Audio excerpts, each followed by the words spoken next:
D'ailleurs, dans l'un de mes tout premiers, non, dans mon premier livre, d'ailleurs, le mythe d'Icare, peut-être dans le tome 2, oui, bref, dans le livre dont les deux tomes s'appellent Traité du désespoir et de la béatitude, j'écrivais il s'agit que le désespoir désespère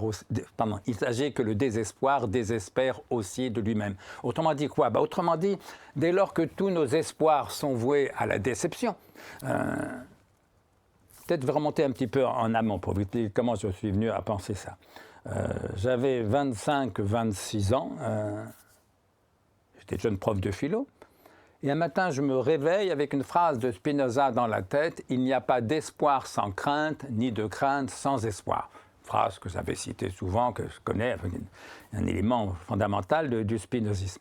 Sauf que tout d'un coup, je me dis, mais le sage, selon Spinoza, il ne craint rien, puisque c'est la sérénité. Mais s'il n'y a pas d'espoir sans crainte, ni de crainte sans espoir, s'il ne craint rien, c'est qu'il n'espère rien. Et l'idée que le sage soit désespéré, et d'autant plus heureux justement qu'il n'espère rien, ça m'a paru à la fois étonnant, inquiétant et beau, parce que j'y retrouvais quelque chose de ma sensibilité. Au fond, un peu le même genre de sentiment que la phrase d'Alphonse Allais que j'évoquais à l'instant. Et c'est là que j'ai commencé à évoquer une sagesse du désespoir. Non pas une sagesse de la tristesse, mais en prenant désespoir au sens quasi étymologique du mot, l'absence d'espoir, le degré zéro de l'espérance. Dès lors que tout espoir est déçu toujours, la seule façon d'aimer la vie telle qu'elle est, c'est de ne plus rien espérer.